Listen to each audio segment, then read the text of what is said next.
Hello, everybody. Welcome back to another episode of Modern Day Apocrypha, the show where we know everything and you come here to learn it. That's exactly what we're here for, Tony. So based off of today's episode, I take it that you're in manufacturing or like labor statistics or what? I don't know. I just thought it'd be a fun intro.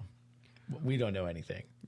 We have no idea what we're even talking about today, but you all get to listen in on our topic, which is Made in America. And as Tony alluded to, we are not labor statistics experts or economists or whatever experts would be assigned to the Made in America concept or problem, whichever way you want to look at it.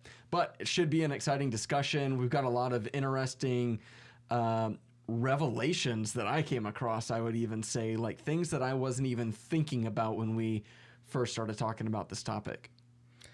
Yeah, I'm excited, man. I'm very curious to see where we go because you and I always find such different things to talk about, and that's why this works. Because I could have just done my own research and came to some conclusions, but having someone to pitch them against and go into it, that's what makes this fun. Yeah. So again, if you are new to Modern Day Apocrypha, that's really what we're aiming for. We've already let you know that we are not experts in this area, but we do a little bit of research on some of these topics that we think would be interesting discussions, and we hope that you all get to enjoy the dialogue, see just an open, honest, very genuine, and transparent conversation about the different topics of interest, in this case, Made in America. So, Tony, before we get too far into it, you hear all sides of the fence here. Like, yeah, people talk about Made in America and how it's this big problem. We're losing jobs. But then on the other side of the fence, people enjoy the cheaper products and greater supply of manufactured goods. It's an interesting one. Like, it's kind of a dilemma that we're in. It's funny that you kind of cue us up there because the first line on my notes here is why Made in America? Some people care, some don't. Yeah. I'm like, yep. Well, maybe we're not going to have different thoughts tonight. I think that we could. So I think part of it boils down to, like, you know, what your different perspective of patriotism is. Like, no, things need to become here. We have this value in America. But some other value or perspective on it could be, yes, that's why we have all the ability to get all the craziest, cool whatevers, because we're getting, you know, pieces and parts from China, Taiwan, the Philippines, whoever's in their own version of an industrial revolution, who's willing to pay the price of temporary cheap labor so that we can have our stuff. Hey, we have access to it. We did it. I don't know. You know what I mean? Like, everyone has their own version of what best looks like. And I think that's why that comes in a weird space. Yeah. So from like the enterprise's perspective, they want to give their business of manufacturing their goods to the lowest bidder. And it makes sense. Like, they've got a lot of companies have really small margins. When it comes to laptops, I know that from working at a previous retailer, we actually lost on average $13 per laptop that we sold. So that just kind of gives you an idea of how thin margins are in some of these industries. Now, don't get me wrong, we make up some of that loss through the sales of accessories, which are margin rich, meaning you make a lot of profit off of selling a computer bag or a charger or something like that. But that's the incentive to go find cheap laborers, because they've got to be profitable to sustain their business. But it goes beyond just cheap labor, because there's also tax incentives, utility costs, and countries, just like cities here in the States, will offer incentives to relocate manufacturing jobs into their countries. So for example, here in Nashville, we were in the bid for an Amazon headquarters, and Nashville offered all sorts of tax incentives. The state already doesn't have an income tax. I'm not sure exactly what the city of Nashville offered, but we gave all sorts of tax cuts to Amazon if they put their headquarters here, and in return, we would get whatever it was, 15 or 20,000 new jobs in the Nashville market. So there's a trade-off, and it, according to Nashville, seemed to be a net good. But all of this comes into play into this complex web of like, is this good? Is it bad? Right. So when you say made in America, it opens up this web of discussion on, well, if you talk about this, then it leads to this, to this, to this, and we could be talking about God knows what tonight. Yes. Yes, absolutely. It's great.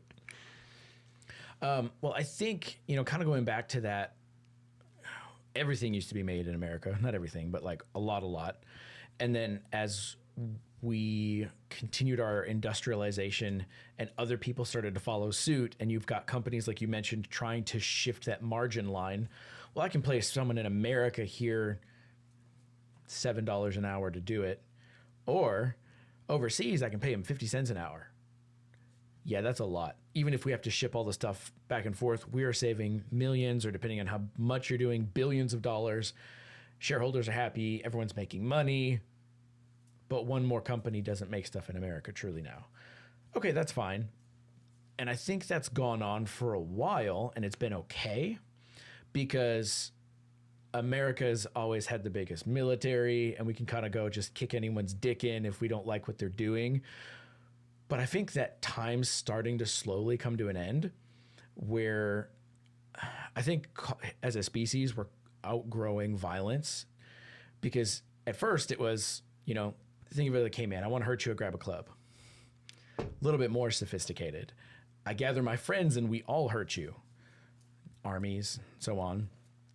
Even more sophisticated than that, let me get into your head and brainwash you and control you that way and make you hurt yourself. And the most sophisticated is that you get so far into people's head, they don't even know you're controlling you, and now I own you. You see stuff with the Cold War, propaganda stuff, back and forth. Well, let's get bigger weapons. Let's get bigger weapons. Well, everyone has so much stuff to destroy the planet with all these nukes we've got. And the threat of, well, I'll fire our nukes. Well, I'll fire our... Nobody wins then. And I think we all realize that. So the whole nuke threat, it's still there, but it's also not. So how does things evolve? So we're evolving past violence. Well, shit. That's been our shtick on, well, we'll just come in and kick your dick. Well, how does the kid who's bullied everyone for years out on the playground now come back and try to offer something nicely? I think that's why Made in America makes so much importance, because we need to be offering something to the global community that's bigger than swirlies. Bigger than swirlies.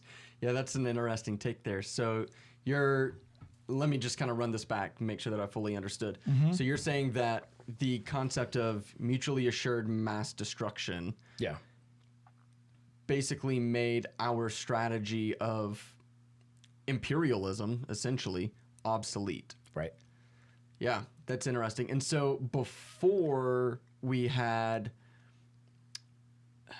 we had a lot of manufacturing, we were in a state where we could just kind of control the global economy just through military might. And we would apply sanctions wherever it was necessary, or maybe even have getting a little bit into the conspiracy realm, but also semi-valid, is exploiting other countries' resources through imperialism. Economic warfare. Yeah. That's interesting. I hadn't even considered that, but we've talked about some of those same concepts in other episodes. And it's definitely true that the U.S. has just raised this massive influence. And it's kind of along the same lines of like what the British did back in, the 1700s when they had their massive empire. Right. Interesting. And so they didn't have to have this massive economy because they owned a lot of the lands or controlled a lot of the resources in foreign lands, and that was their economy in essence. Well, and they didn't have to pay a workforce. They owned a workforce because slavery was still a thing back then. True. So now, instead of having to pay enough for you to live and, have some version of a life at whatever level, I literally only have to pay for your basic needs. I have to house you and in not great conditions, and I have to feed you enough to make sure that you can do the work I need you to do. Yeah. That's so much cheaper than paying someone a livable wage by today's standards. Yep. Yeah, so that's interesting. I actually interpreted a different approach. I think that there's like a blend of this though. of what you brought up, because that's definitely true throughout history for us. Yeah. I kind of challenged this idea of made in America, because Sure. when you hear made in America, you think of like we're losing jobs. And while that is true, I've got a stat that is we lost 6 million jobs between 2000 and 2010, according to the Bureau of Labor Statistics. And I've got a couple of bullets about why that is. But the qualifier there is that it was 6 million manufacturing jobs lost. And so when we're talking about losing jobs with the Made in America concept, it's really the manufacturing jobs that we're losing. But think about how our economy has shifted. Our Fortune 500 companies are some of the absolute wealthiest in the world, hands down. Sure. Like Amazon, Apple, Microsoft, Facebook, Google, those tech giants, they're not manufacturing things. I mean, Apple makes your iPads, it makes the iPhones. I would challenge that. Okay. I would say they're not manufacturing physical things. Yes, and so that's exactly where I was leading. America leads the world in intellectual property and services. Your Uber and your Lyft, those are multi-billion-dollar companies, and your Apple and your Google are trillion-dollar companies. I think Apple's worth over $2 trillion, Stupid. which is astronomical. It's a lot of I mean, money. it is compared to other companies, even massive companies. They're not hitting that $1 trillion mark, let alone 2 trillion. And so Apple and those tech giants employ a lot of people. Think about all the people that Uber employs Yeah. and Lyft employs. And those are the service industries and the intellectual property industries. So I think instead of thinking about this from the approach of like made in America or things not being manufactured in America is bad for America, it definitely has some risks, which we'll talk about, but it also is a little bit of a shift in where our labor markets are. So is the whole made in America vibe just propaganda? Is it an easy sticker to say in a campaign speech, we're going to make stuff in America, because without digging into it and really thinking about it, your mind instantly goes, oh, that's healthy for us. That's patriotic.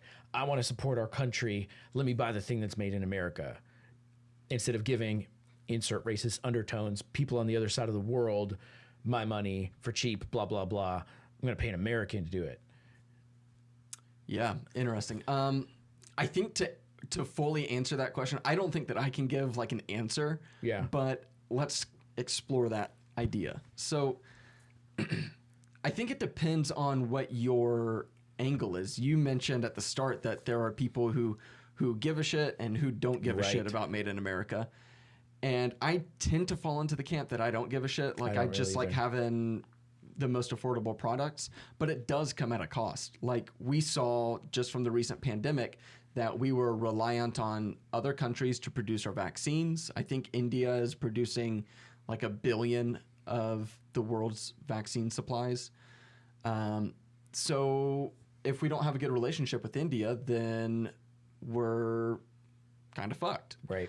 The PPE equipment, personal protective equipment, we had this risk of a mask shortage and proper equipment to keep our doctors and nurses safe at the start of the pandemic. And that's because the other countries that manufacture those are going to prioritize their healthcare workers so that they can get their stuff in order before we get our shipments. Right. And it makes sense. Like everybody's competing for their own self-interest. So from that notion, yes, not having manufacturing jobs poses a threat. On the other side of it, we get to, and because we have a more robust service and intellectual property industry, we get to enjoy better lifestyles where we can work from home or work from wherever you want with higher wages. It's safer because typing on a computer gives you carpal tunnel. Getting your hand stuck in a machine press removes your hand. So, like, I mean, when you put it that way, Nick. but it does require. It's just a different type of work. Yeah, it totally is. It's shifting, and if you look at some people who insert aliens, because I'm going to do that. Because why not? Highly evolved species, every time they're seen or portrayed, tiny, frail fucking bodies, big heads. They've translated from being a physical brute force species into a more mental, cerebral species. And if that's true, then we're following that same trajectory. Yes, I agree. And then also we had the whole episode on automation, which was a cool one. So go check that out if you haven't listened to it. But what are the jobs that you can automate? It's not the creative ones. It's the ones that are routine labor. Right. Like 4 screws have to go in these holes. That job's going to get replaced. And so as a wealthy country like the United States, where our businesses are able to invest in automation and machines to do the more repetitive tasks, the manufacturing jobs are the ones that are going to go away. Yeah, that makes perfect sense. I think it's also, there's been so much change so fast in the way of technology in the past 100 years. And so a lot of the people who, think you're baby boomers, who experienced, that was the height of their existence. They're our age experiencing the Industrial Revolution. Mm-hmm. Of course that's going to be, and they're going to have this strong attachment to Made in America. It's this nostalgia. Kind of like us 90s kids, when we hear the right songs, we're like, oh my God, yes, I forgot all about this, and it's bringing me back. I think Made in America is a baby boomers version of that. Yeah, that makes sense. Where they have this emotional attachment because it meant so much in that time, but maybe a younger generation doesn't care as much because we're seeing these intellectual things that are made in America and have access to have a bigger picture than just what the newspapers are showing us of the world. So that way, maybe we're not as easy to go, my country's better than yours. Yeah, and think about the time that the baby boomers were coming up. Like, it's post-World War II, and what happened in World War II? Well, women entered the workforce in a significant way because so many men were overseas fighting wars, and that's changed the entire dynamic. But there were people having to get into manufacturing because, well, we needed steel to be processed so that we could make tanks, and then those tanks have to be assembled, and we've got aircraft carriers and airplanes, and it ultimately goes back to the militarization discussion that we were having earlier. And yeah, so that's like manufacturing was a staple of this country, but now we've moved away from having to like build these, or maybe we don't have to, maybe we're still building these planes and aircraft carriers and stuff like that, but it's a proportionally smaller part of our economy. Definitely. And I think it's just hard to see culture shift, because culture typically doesn't shift. Culture, especially the bigger your border to encompass a culture, the bigger the ship on the water is. And no matter how hard you spin that wheel, it's just going to take time to move the ship. And there's going to be natural resistance in the water, and it just takes fucking time. And a lot of times you won't notice your perspective changing or the outer effects of that culture shift. You might see some core pieces if you have a close eye and you know what's starting to happen. But by the time it reaches the full length of the culture, other changes have started to happen that you couldn't have foreseen. And so like everything's constantly in flux. And so with something like this on how our whole economy is shifting, and they don't tell you, hey, the economy's going this direction, and you probably shouldn't pursue a manufacturing career anymore. You can, but it's going to get a lot more competitive. If you hang out over here and maybe you just talk to people over the phone, everyone's going to need to do that. You can climb up with a little bit of experience real quick. Yeah, and this sounds a lot like a white collar versus blue collar conversation, because like you mentioned, manufacturing versus like call center work or something. That's a blue collar versus white collar type deal. But it's even more than that too. Like, oh man, I had a whole point that I was going for there. I'm so disappointed. Fantastic. I am too. You queued us up and then just threw us off a cliff. So it was around like manufacturing, like, the manufacturing jobs that are maybe lower level, but it still takes skill. Like I have never worked in manufacturing, so I don't know like what's like a great job to have in that space. But a lot of your frontline jobs in that space that might be like coal mining or something like that, or like manufacturing literally steel. In a warehouse picking orders for Amazon. Like, sure. Or you put this in the box, you tape it. Like, very simple. Anyone can do that. That's a frontline position. Running in that assembly space. lines and things like that have shifted to where those frontline jobs are now services like Uber and Lyft, like what we were talking about. Correct. So anyway, and that's not necessarily like a blue collar job. Like that's a high tech job. It doesn't require like a high skill set. You just have to be a good driver. And well, the difference there though is there's not a schedule you just show up to. Someone doesn't dictate what you do. That takes, and it's cool because it gives, you know, the people who've got that more entrepreneurial spirit a way to go do it, a structure just to jump into. But if someone doesn't know how to build that structure for themselves, that's not going to work for you. That's no longer an entry level job. It's an entry level business, but I wouldn't say it's an entry level job. Good point. Yep. Yeah, so I see a lot of this as just a shift in where our labor market is headed. Yeah, I agree. So what do you think is going to happen in like 20 years? What's going to be or 50 years? Like, what's the next thing that's made in America? Because right now we talked about it was manufacturing. We've shifted to this like intellectual property in all shapes and forms. What do you think is next? I think it's going to be something around data. And I don't know what exactly. But the reason I say that is because China has made a strong play to take intellectual property to accelerate their own interests. And so they're like taking a lot of designs that the United States invests heavily in and skipping all of the R&I, research and R&D, research and development that goes into it. And then they're just doing the manufacturing itself. And they're like, great, we've got the information. We're just going to move forward. There's going to be something around like companies that protect their data better or something along those lines. Have you heard about the new internet?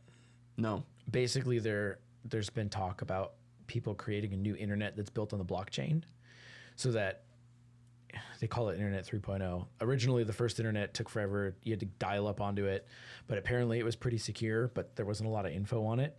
And then now we have our current version of the internet, which is, I don't understand it enough to re-explain World it. Wide Web or something. But it was something that it was not as secure. People can hack in at different spots and do different things. But on, like if we built internet on blockchain technology, it would keep everything wonderfully secure, and people wouldn't have access to shit they're not supposed to. At the expense of the global environment. Yes. You hear all the Bitcoin stuff that's computers take up so much power and stuff that what was it? All the Bitcoin mining requires more power than Argentina does or something like that. It's insane. Just because we're having to process every transaction through blockchain. But it's a beautiful technology. And, again, give it another 10, 20 years, someone will evolve that technology to be more hardware sustainable, because there's that struggle and that gap point right now. Once you solve for that, now it becomes so much easier for us to just have it on our phones and it be a quicker, faster, safer. Digital's built on everything, currency, the internet, your own personal security on your wireless devices. Like, I can imagine everything shifting to that once it shows up, if it is what they're saying it is. 100%. And think about the potential that quantum mechanics has in that space. Absolutely. Like once that transfers over into quantum computing, which it already has, but it's not at any like meaningful scale for the average consumer, that would be huge. Mm-hmm. And then we can get we kind of have it already with FaceTime, but I want the Star Wars holograms. Yeah. You get a phone call. Hey, I've got a message from Nick Johnson. Hey, Nick, what's up? And I hold you in the palm of my hand, and all of you is standing there talking to me like I'm in a fucking briefing. It's a whole new meaning to sending nudes. I'm going to spin it around and... Oh, shit. Hey, baby. That's hilarious. Well, yeah, go ahead. I think, come back at my notes here, I think a couple more examples to see that we're like moving past that physical war type thing. Go back to like Pearl Harbor, Hiroshima.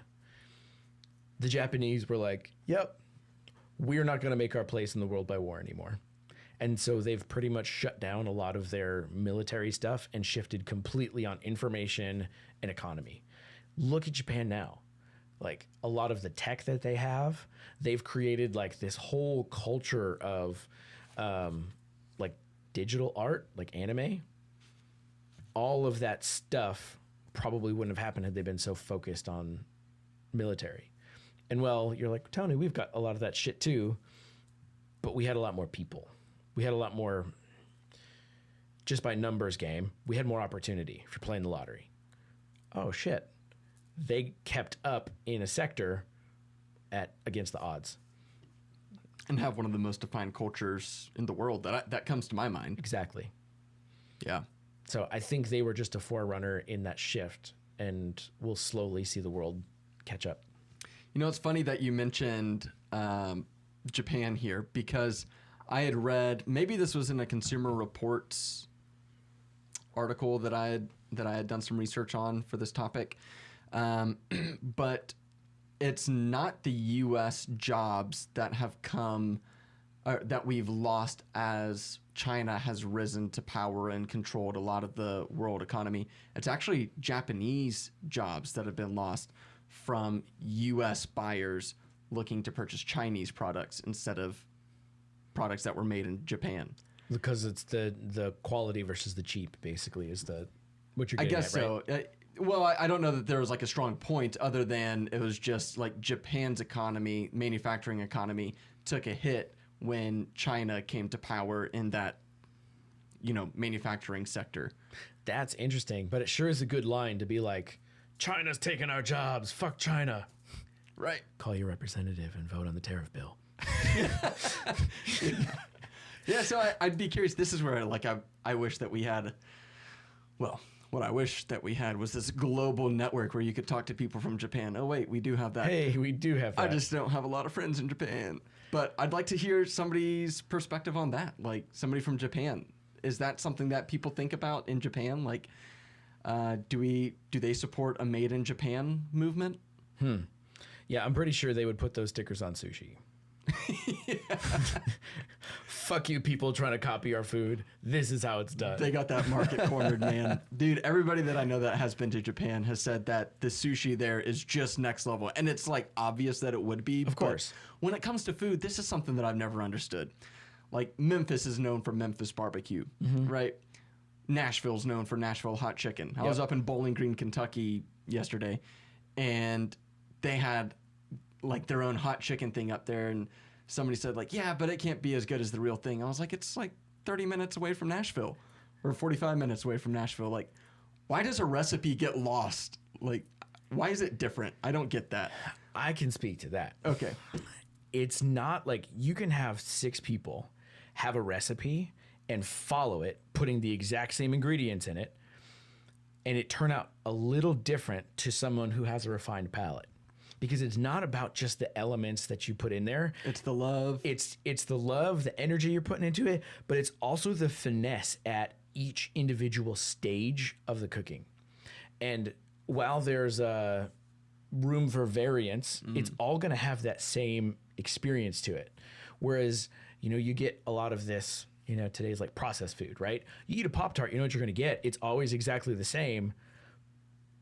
But a Pop-Tart doesn't compare to something that a human made. Right. You know what I'm saying? And so I feel like the 30 minutes away, your line for variance grows so much because you don't have the people who that's their identity and their family heirloom recipe that's been, no, this is how you make it, and they've made it for years and made the nuances of it, instead of someone who's just copy pasted the recipe and kind of got close. Yeah, that makes sense. I just think it's really interesting to me that it can change so much when, like, it's kind of like reading from a script, but you're right. Like, I know that it says cook the rice for 8 minutes, but that's the level of golden that the rice is supposed to be. And so we're going to pull it out at 7 minutes and 12 seconds instead of 8 because I see it's ready. Like, exactly. And so as these other things shift, you know what? Maybe the time of year is different, and so the water is heating at a different temperature, or science shit I don't understand, but there's fluctuation there. El Nino came through. Exactly. But now my 8 minutes changed. Or the crazy shit that scientists said that, look, the world sped up by a second last year. Oh, shit. Now how do I calculate that into my 8 minutes? Because now it's going to be off. All the little nuanced things, but because you know the recipe and you know the whole experience from start to beginning, you know when it's supposed to go to the next step. The recipe's like just the beginning. Yeah, that makes sense. I like that. It's the blueprint. So, getting into, we're talking about sushi in Japan and all that. One of the topics that I wanted to discuss with you was about like the definition of made in America, and I know that we already talked about like the definition of like made and how I started thinking about well, it's not just made in America. It's like there's so much more that goes to American jobs than just making things. It's like designs. But this idea of made in America was not clear at all to me when I started getting into it, because this Consumer Reports research paper was from 2013, so it's a little bit dated, but still relevant. But they had a couple examples that they cited around, like, food had to be labeled with the country of origin, and that could really mess with a lot of consumers. Like, people who want to buy products that are made in America will see names that look like they're American made, like wild caught Alaskan salmon is one of the things that I wrote down. But if you look carefully, it says product of Thailand on it. And that's because it's wild caught in Alaska. They ship it to Thailand for the cheap labor to process it, or like, you know, take the skin off or whatever the fuck goes into preparing salmon. And so, yeah, like an American fisherman probably got paid, or maybe it was a Thai fisherman in Alaska getting paid, but it still has that like American feel to it. And so you're going to go buy it not realizing that you're not supporting American jobs. At least not in the way you think that you are. Yes. Hey, this is made in America. No, all the pieces were made, and we just assembled it here. And okay, and that's perfect, because if you look on your iPads, it says designed by Apple in California, assembled in China. And I had seen that a long time ago, and I was like, I like that.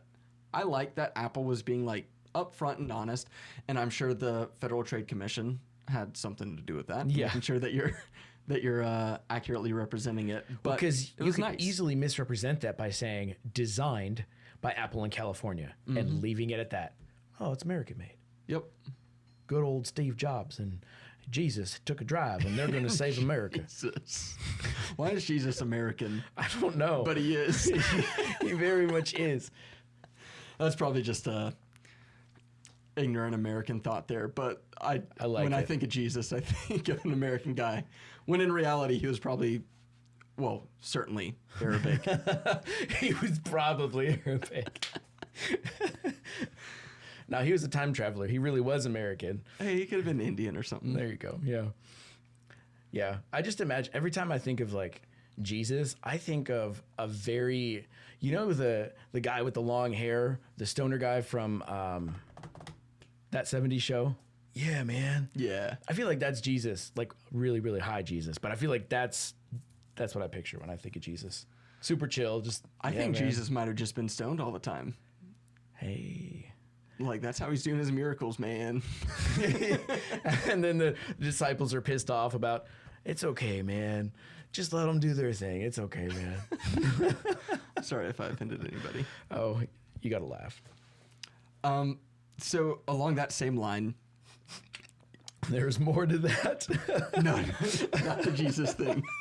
I was like, shit, how are we going to transition to more from that? This is on the like confusion with Made in America. There we go. How about this one? So Chevrolet's a French word, which is weird, but it's an American company. If it's interesting because I was like, no, that's an American word. Like instinctually, just because I think it's French. I'm making the assumption, but that like E-T, yeah, the A. But I was like, wait a minute, maybe that does sound French. How can that be French? That's American. But yeah, it's an American company. Like people want to buy American-made cars and all of this Yeah. business, right? And so this fits back into like how people get, well, not confused, but misled. Quite honestly, Sure. 10% of the Chevrolet Spark is either American or Canadian parts. So not even 10% is American. It's North American. Yes. So so that's what they say, made in North America. Yes. People who are not pausing and thinking because they say it real quick and you're dazzled by the glare of the new truck that's on the TV, made in North America. And you're like, oh shit, this is an American-made truck. I'm gonna go get me one. That's right. We gonna go mudding. Done. In your Chevrolet Spark. It's a little car, little sedan. Check this out though. Toyota is a Japanese company. 75% of the Toyota Sienna, which is a van, is American parts. What? Yes. My childhood's a lie. Yeah. So how whack is that? Like, so for the people that do want to buy American-made products, you gotta like sit down and do your research. And like now you're at this weird crisis of Or Chrysler. what makes it more American? The fact that the parts are American or the sticker on it is American. Because if I drive the Toyota, my friends are going to call me a commie. But it's more American than the American car. What do I do? Yeah. What do you do? Like, shit. Buy the car you want. Who cares? Yeah, that's my take. Yeah. Like, go get the one that you like. And yeah, so that kind of like gets into the quality stuff because growing up, I had always heard like Toyotas are super reliable, Hondas are super reliable. And I think it might be true, but that's just because I've been told it is. Yeah. I don't know any different. If nothing else, it's definitely like legend. I'll tell you what, I love my Subaru, which is Japanese, but I do have a Ford Ranger that has 300,000 miles on it. I thought Subaru was Australian. Is that because it's got stars on its logo? No, because isn't that in the commercial, the guy who's always like, Outback? That's the Outback commercial. Outback Steakhouse. No. This man. There is a Subaru Outback. Okay, see, that's it. I was right. Okay. My mind jumped too quick and missed the connection I was trying to make. But that was Outback Steakhouse. Wasn't there a dude who did car commercials who's Australian? Or is this Not that another I saw. Mandela effect that Oh, shit, dude. got stuck in my head? I think you're getting Outback Steakhouse. All right, we're moving on. We're moving on, but I'm going to be stuck there for a couple minutes. Keep talking. Oh, so about like quality. I don't know how you measure this, but people seem to think that U.S. made goods are higher quality than foreign goods. Oh, because we're arrogant. Could be. I honestly don't know. Maybe it's because like you have to pay employees more and so you expect that they're going to do a better job. And to be fair, like I've had some really cheap, crappy clothes and stuff from China and stuff like that. But I've also had a lot of shirts that are like pretty good quality that come from Vietnam or China or whatever. Right. And then you've got, you know, your Gucci out in Italy and all that business. So I don't know how the quality thing comes into play here. I was curious what your thoughts were. I think it's perception and branding, right? It's not level 1 marketing. This is like level 406 because now I've infiltrated your culture to make you believe something is something and there's nothing that anyone can do to convince you otherwise. I now believe this whatever is so much better because I believe in the brand and there's better quality. That's really subjective. I mean, sure, you can get real scientific about what quality is, but then everyone has their own experience. But in your experience and in your perception, you really believe. Do the Chevy Ford fight. Since we're talking about America, we talked about that earlier. There are people on one side of that fence that know beyond a shadow of a doubt one is better than the other. And on the other side of the fence, same thought, different perspective. Why? Because they've had that branding of quality so next level into their head, it's no longer an opinion. It's like a lifestyle. Yeah, and when it comes to a major purchase like a car, you probably own, what, like 8 in your life or something? If that. Yeah, that might be on the high end. It's probably on the low end for some people, but whatever. But, like, if you drove a Ford and it blew up and you always heard the term found on road dead, which is what Ford stands for, then you're going to believe that. I love that. I've not heard it before. Oh, you haven't? No. And so, like, you know, that's 1 out of your 8 cars was a Ford and it blew up. So, like, fuck that. I'm not getting Ford anymore. And then Dodge was known for terrible transmissions. Like, I have heard that. You'd get like 60,000 miles out of a transmission, which is terrible. And I think that's pretty well true. And it may have changed in recent years, but I wouldn't have ever bought a Dodge because of that. And I was like, yeah, I don't want to have to replace my transmission in 60,000 miles. I said 60,000 years earlier, just a second ago. I meant 60,000 miles. That's hilarious. I didn't even catch it because I knew exactly what you were talking about. I mean, if you get your transmission to go 60,000 years, call me because I'm going to patent that shit right now. Call Tony. He wants your hologram nudes. What the fuck? Yeah, my grandpa is probably very happy up in, you know, heaven, what other dimension, some future life, whatever happens. He was always a Chevy fan, and my uncle was a Ford fan. So he'd bring his truck over and be like, oh, why are you driving that piece of shit? You know, and he was constantly back and forth. So here in the Found on Road Dead, not only is that just funny, but like my grandpa's somewhere smiling. So thanks Shout for out that, to man. Gramps. That was good. Shout out to Gramps.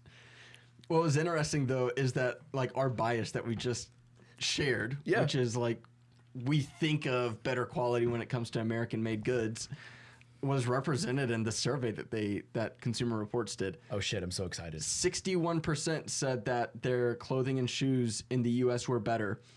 There were a few different categories here, so those are the people who voted like, yes, it is definitively better than foreign goods.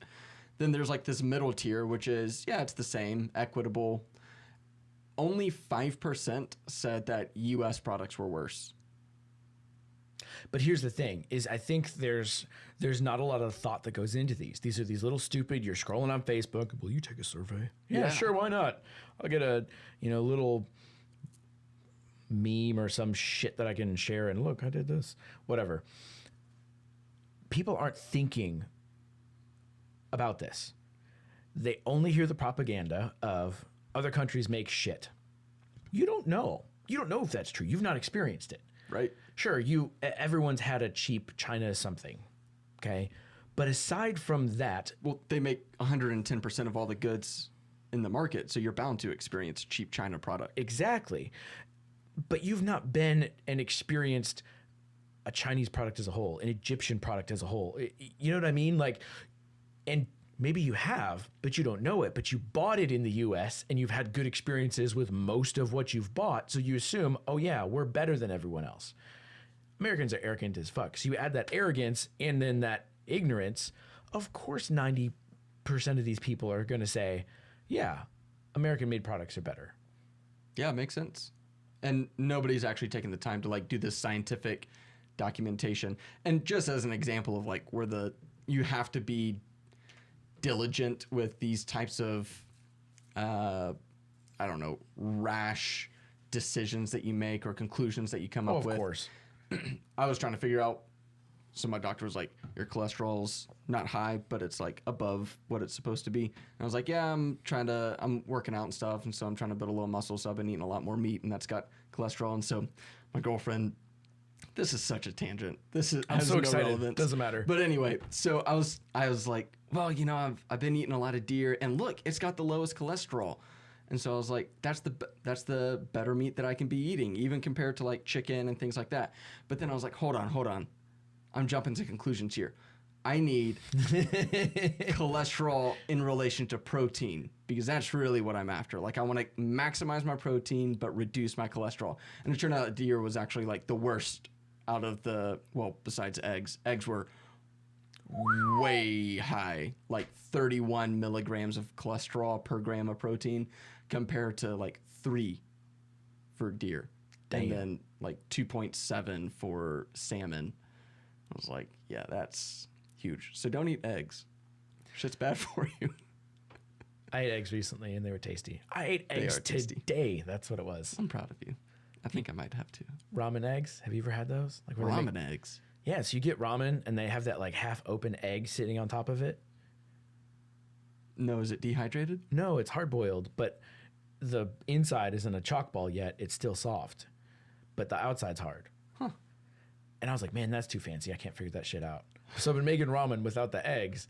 And like a couple weeks ago, I was like, you know what? I can figure this shit out. And I look, it's easy as shit. You just boil them for 6 minutes and quick pull them out into ice and then crack them. And then you cut them open and it's all nice inside. Oh, delicious. Like, eggs are so fucking good. This is easy. You know, I didn't like eggs until like a year ago, 2 years ago, maybe. Weird. Yeah. Maybe past timeline Nick never liked eggs. And then when you shifted to a new timeline, an alternate reality, in this one, that was the subtle shift. You now like eggs. It's a win. It's a net win. My doctor wouldn't say so, but man, fuck it. We've gotten way off topic. We have just a little bit. Man, oh man. I had a couple little points that I wanted to drop in here. They don't really come up in conversation. Or maybe they did, but we just moved quickly. But when we were talking about the manufacturing jobs that we lost, I dove into like, what are the incentives? And we talked about it, like cheap labor and more tax incentives, more affordable utilities, things like that. Check this out. The average, speaking of cheap labor, the average hourly wage for a U.S. manufacturing job in 2010 was $34.74 an hour. Shit. The average in China in 2008, so a 2-year difference, but still close, was $1.36.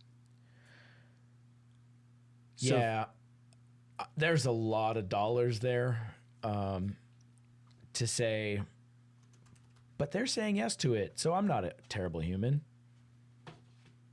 They made a bid this low. I'm a fool to not take it. You know, then, yeah, I understand. I understand why you did that. Yeah. So and so when you put this into perspective, at the average manufacturing pay, that comes out to $278 a day per person that you have. And imagine a factory full of people. That's a huge expense. Or you could get whatever 8 times $1.36 is. We'll just call it an even $10, $10.40 or something like that. That's a no-brainer. Like, if you're a company that is trying to make profits, which every company is going to do because otherwise they cannot sustain. Wow. It's a no-brainer. Almost $280 a day per person. Yeah. Holy shit. And then if you got a factory of 10,000 people. That's almost $3 million a day per person. Well, not per person, but that's $3 million a day. Yeah. And difference. Right. That's just like...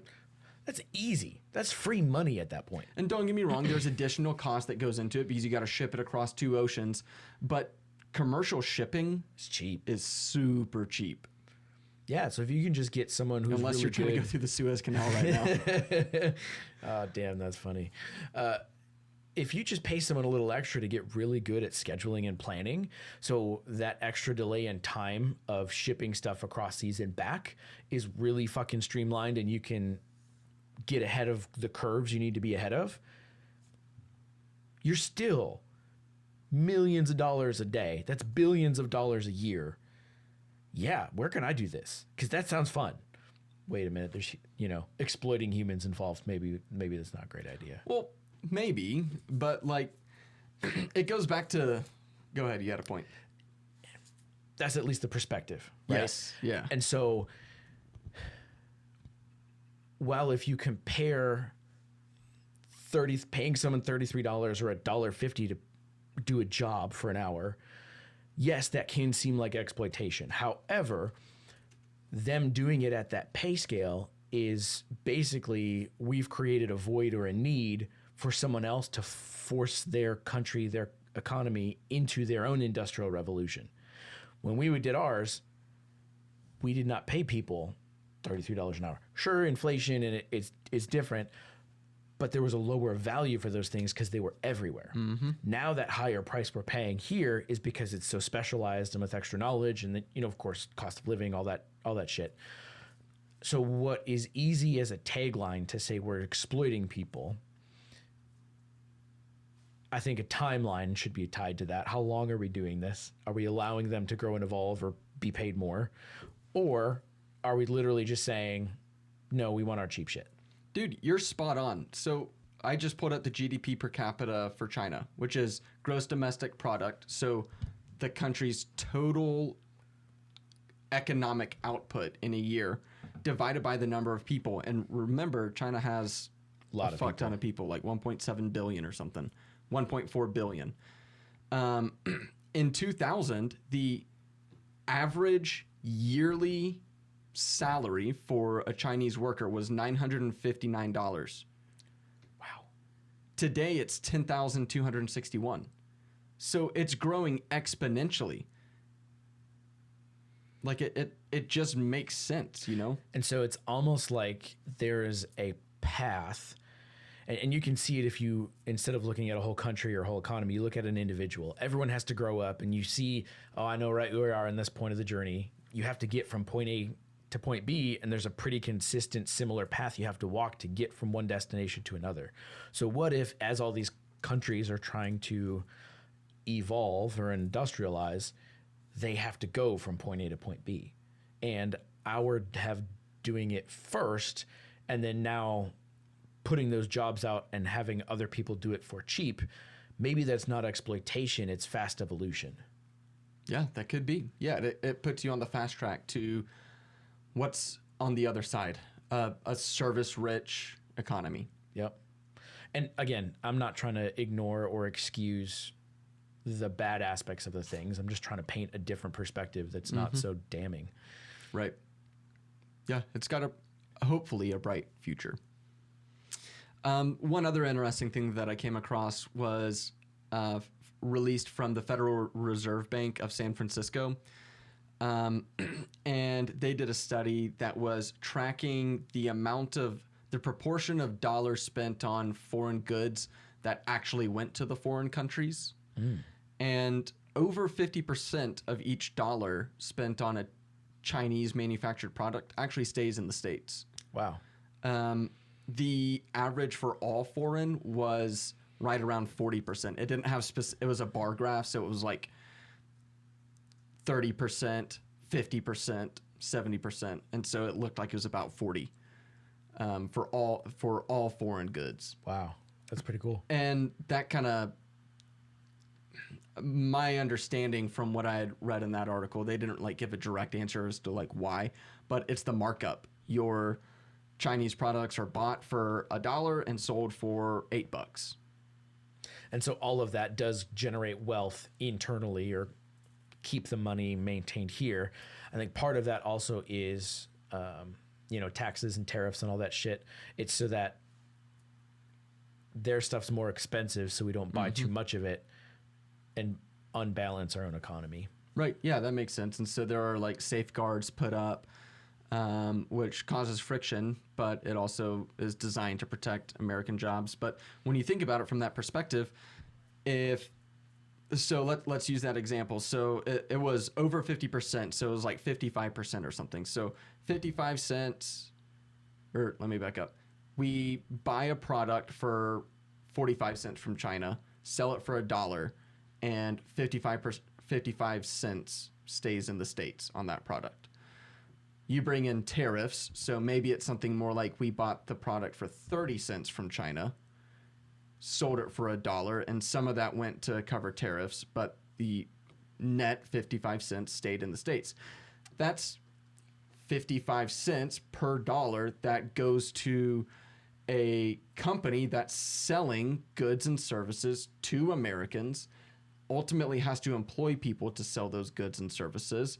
And so you're making up some of what you lose in the manufacturing space because that company gets to employ more people because it's enjoying additional profits.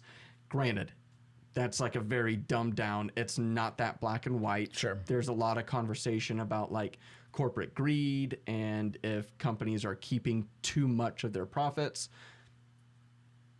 Make your opinions on that, but that is an outcome that comes from this that has to be considered. We said it in the beginning. This is such a complex thing because when you start talking about what's made in America, it webs into all of these other factors. So it's hard to have a really rounded conversation on it without exploring everything that touches, which is just fucking everything at this point. So you're absolutely right. It's easy to have like a lot of these simple dumbed down versions of a perspective, and it helps and it's good for conversation, but it's really hard to have a full perspective on it. Mm-hmm. Absolutely. So all of this, to me, I just like having affordable stuff. Oh yeah, for sure. Like to me, I'm like, prior to now, I think I was infected by a little bit of the, oh, well, that's probably better. Whether it be in quality or just better for my fellow Americans. I didn't think it was a subconscious thought. And I'm realizing that as we're talking through a lot of this today. So now, man, if I like the thing, I'm going to buy it. I don't care if it came from Japan, from China, from Italy, from Kentucky. If I want it, I want that thing. Like, I don't kind of care where it comes from. That's kind of where I've come to the conclusion. Yeah, I think that's kind of where I'm at too. And I don't fault anybody because I think that there is a lot of good that comes from buying U.S. products. Sure. Like, that's good. I totally do. But also understanding that, oh, I don't have to be afraid of, well, if I don't buy American products, all the jobs are going to go away and it'll be a dust bowl and we'll all be poor. You know, because that's the existential dread that's tied to, well, if you don't buy American. Right. You know, it's almost like the corporate version of going to hell. Yeah. Like, well, I don't want that officer here. I'll buy the American one. Right. Oh, well, shit. We're changing and altering what we offer to the world. As we mentioned, you know, Facebook, digital, intellectual products. Oh, yeah, we probably still have some, you know, friends to, or some countries to make friends with after we've kicked their dick in repeatedly for decades. But we do have some cool shit we're bringing to trade. So, okay, we're in a better spot than if we don't just buy American shit. Shit's evolving. I don't have to be afraid. Yeah, I'm glad that you brought that back up, the like intellectual property type stuff like Facebook and things, because what just came to my mind is that you heard about this whole crazy shit show that TikTok was. Like, TikTok is a Chinese company or a Chinese social media platform, took off here in the US. I love TikTok. And now they tried to ban it here in the US, but ultimately, who bought it? I can't remember. I don't either, but there are like so many different bids. But anyway, now we've basically just ripped off of China. So it's like, That's hilarious. I don't know what to make of that. I will say, like, I'd heard about TikTok. Let me rewind a little further. I never experienced, but I heard about Vine back in the day. And someone did not do a very good job of selling it to me. I was like, what is this? I'm hearing about it. Dude, it's these 6-second videos. I'm like, what could you possibly gain in 6 seconds? That's stupid. So they showed me a couple, but again, I didn't understand the culture. I didn't understand the format, so I couldn't understand what was being conveyed through it. I'm like, this is stupid, and I moved on. Vine eventually died. TikTok has now taken that space of very quick videos in a specific format. Bro, that's the funniest shit. Like, I'll send you a couple here and there where I'm like, God damn, these creative people just sitting in their bedroom with their phone and they come up with these ideas, and I'm like, I don't have time for this, but I'm going to keep scrolling. This is amazing. It's good entertainment. And you're not just stuck to like the people you went to high school with. Like, you just anybody, and they just pop up on your page. I think that's the cool thing that they did about it. They've condensed Omegle. Yeah. But given it like a creative vibe to it. Yeah, and there's no it's not risk just of old like dudes masturbating. it's not a Russian roulette of like, is it gonna be a dick? Oh no, it's just some chick dancing again. Okay, next. You know what I mean? Like, yeah, I don't know. I like TikTok a lot. I know you do. I enjoy the videos you send. I can't get into it because I'll get addicted. I got problems with it. I don't want to talk about it. If you're in denial, just like Tony, let us know. We'd love to hear your strategies. But aside from that, Tony, you got anything else? No, I think this was a fun conversation, and I'm glad we talked about stuff that was made in America and all sorts of other weird stuff and how that was connected too. It's been a while since we've done a weird one that can just, it encompasses so much. So we kind of we always web everywhere, but this one, we knew it was coming. It like the topic itself was so interwoven. And this is just another one that like really broadened my understanding about the topic, about Made in America. Because beforehand, like I still have the same conclusion, but I wouldn't have been able to articulate why. Right. It was like only selfish interest. It's like, because I just don't want to pay more, you know? But now it's like, oh, actually, you can kind of be justified in that logic beyond just wanting to keep money in your pocket. Exactly. And being a cheap ass. Thanks for tuning in, everybody. We'll catch you next week with something cool.